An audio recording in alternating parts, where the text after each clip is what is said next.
Assalamualaikum warahmatullahi wabarakatuh. Saya Ketua SHTRT Cabang Tuban Pusat Madiun. Jangan lupa dukung terus channel Pendidikan Muda 22 dengan cara like, komen, dan subscribe. Terima kasih. Assalamualaikum warahmatullahi wabarakatuh.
Berlatih di lapangan.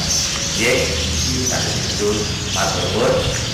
Wassalamualaikum warahmatullahi wabarakatuh.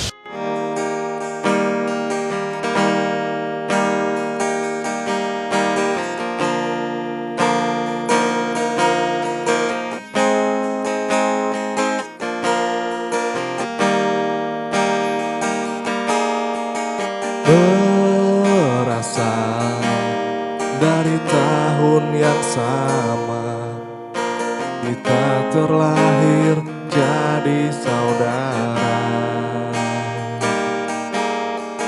Perjuangan yang tak mudah kita kalahkan, bersama-sama tak ditaklukkan. Ingatlah.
Padepokan itu terbagi, yaitu katakan gedung untuk latihan, jadi katakan itu gor yang muka sebelah belakang itu, lalu ada satu bangunan gedung yang dipakai untuk pengarahan-pengarahan. Kalau di istilahnya tiap suro dipakai untuk pengesahan, dan di gedung pendopo ini mengandung satu filosofi. Filosofinya dibangun dengan Hastobroto. Tiap tiang ke tiang itu jaraknya 8. Kemudian di tengah-tengah itu ada marmer hitam. Disitulah kita ini berdoa, maksudnya hitam itu kekal abadi. Kemudian di dalam berdoa kita harus ingat kalau sebagai seorang muslim itu 5 panutannya, jadi mulai sholat sampai syahadat sampai haji. Kalau SHTRAT juga dasarnya 5 ya, kalau negara dasarnya juga 5 Pancasila. Nah itu diwujudkan lampunya yang kita buat di Jiwana itu bertingkat 5 lampunya. Kemudian ditarik ke atas itu ada panah, itu juga bersirip 5. Jadi orang itu bahagia kalau bisa menguasai kelima-limanya. Nah, Hasto Broto, watak sifat manusia itu dipengaruhi air, angin, ya, daratan dan sebagainya. Dan sekeliling itu ada pilar, di mana pilar itu satu sama lain berjarak 4 meter, dikandung maksud kiblat papat kalimo banter, di mana seseorang itu akan ibaratnya harus mampu menguasai semua kiblat, karena pandangan SHTRAT tiap-tiap kiblat itu ada ajarannya ada jadi harus mampu menguasai derajat pangkat, harus menguasai Prabowo Panguwoso, harus menguasai rezeki, harus menguasai ilmu. Ini ilmu yang cocok.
Berasal dari tahun yang sama, kita terlahir jadi saudara. Assalamualaikum warahmatullahi wabarakatuh. Yang terhormat adik-adik sekalian dan saudara-saudara yang sangat berbahagia, kita berada di rumah asal muasalnya Setia Hati Terapi. Tapi tidak baik kalau kita tidak berbicara bagaimana kok kena SHTRAT secara begini. SHTRAT yang semula bernama Setia Hati Pentak Sporokot, yang kemudian berubah nama menjadi Setia Hati Pemuda Sporokot. Ini didirikan oleh beliau Bapak Arjo Utomo pada tahun 1922 dan berkembang 1924 dan sampai sekarang. Siapa Arjo Utomo? Arjo Utomo adalah seorang patriotik, seorang perintis, dinamakan oleh pemerintah sebagai seorang perintis kemerdekaan. Karena hidupnya beliau di zaman penjajahan, dan beliau ini sangat kuat, sangat katakan betul sekali dalam melawan penjajah Belanda. Sampai-sampai beliau bekerja itu selalu keluar karena keaktifannya melawan penjajah, sehingga beliau ini sering keluar masuk penjara. Mau di penjara selama akan dibuang ke Diko tidak jadi, karena sudah menjalani di penjara itu sudah ada 3 tahun. Mulai tahun 25 terus beliau itu keluar masuk penjara, sehingga latihan-latihan S1 seringkali diteruskan oleh anak didiknya yang dikatakan pada saat itu ada teman-teman sahabat-sahabatnya. Itu kejadian itu. Nah, beliau ini tahun 38 sudah menderita sakit, ibaratnya sudah tidak bisa melatih, tapi anak didiknya, sahabatnya, temannya itu sangat setia dan meneruskan pendidikan itu. Tahun 42 waktu Jepang masuk,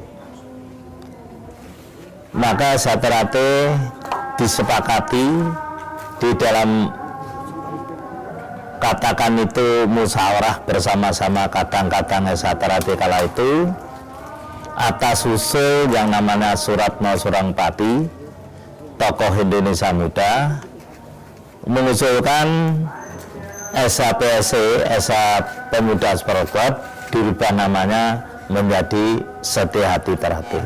Esa Terate itu mulai tahun 53 setelah tidak perguruan lagi menjadi organisasi persaudaraan.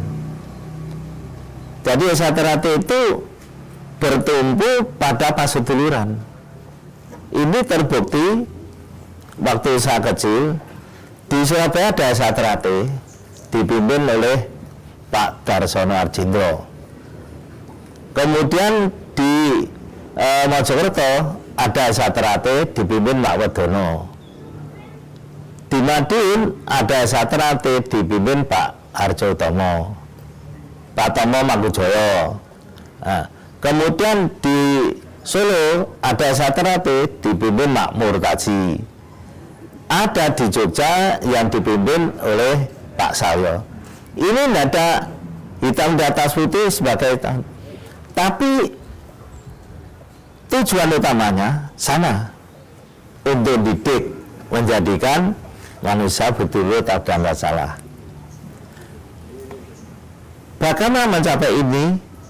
Ya, melalui pencak silat. Melalui pencak silat. Ternyata pencak silat identik pendekar. Pendekar itu identik orang yang selalu membela kaum yang lemah. Kalau penjajah, melawan penjajah. Kalau gitu saya terbaik. Loh, terus ilmunya apa? Ilmunya mengenal jati dirinya sendiri. Karena setelah mengenal jati dirinya sendiri, kita tidak akan sulit mengenal orang lain. Karena orang mengenal jati diri berarti harus mengakui kelebihan dan kekurangannya. Berarti persaudaraan itu menjadi rangkaian antara Saterate dan cabang. Iya, hubungannya. Jadi saya dengan Surabaya, saya dengan Jakarta, saya merasa tidak lebih. Hanya ada rasa saling menghormati. Kelebihan bagaimana? Belum tentu. Yang Jakarta itu lebih rendah. Nah, itu perguruan. Kita bukan perguruan. Kita senang. Saudara Jakarta, saudara di Bandung, lebih hebat senang. Bedanya situ. Hubungannya yang benar persaudaraan. Lalu tenggang rasa. Hormat menghormati, itu yang jadi. Pak, kembali ke rumah ini, bahwa harapan Bapak terhadap warga Setia Hati ke depannya dengan adanya rumah ini, Pak, harapan Bapak apa, Pak? Harapan saya pada saudara saya, tahu cikal bakalnya hanya seperti ini, maka rumah ini yang mau saya jadikan museumnya Esa Terate, sehingga saudara kami bisa mengaca. Lu kok iso dadi ngene, berarti ada perjuangan yang gigih bisa pindah. Dan bangunan yang sekarang ada di Satrati itu tidak ada melibatkan satu orang, dua orang dan minta bantuan dari pemerintah dan enggak. Itu murni dibiayai Satrati, tapi bukan murni dibiayai oleh oknum Satrati. Enggak. Kok bisa? Nyatanya bisa. Ya alhamdulillah dulu-dulu Satrati bisa menyadari, memahami. Yang saya inginkan kerukunan, kebersamaan lillahi ta'ala kalau bantu. Itu yang ada sih. Itu bagi saya nasihat almarhum Mas Imam, sepiro gedening sangsara yen tinampa amung dadi coba. Semua keungsaran pasti ada cobaan-cobaan. Nah, dengan cikal bakal di rumah beliau ini kita merasa bangga, tapi saya juga prihatin ternyata tempatnya ini harus dibagi. Saya tadi merintahkan Pak Ada Pariwur, nggak usah nunggu lama-lama, mulai besok tolong diperbagi, sehingga kalau ada tamu itu rasanya itu kita tidak malu barang gitu. Nah, itulah sekelumit sejarah Satrati.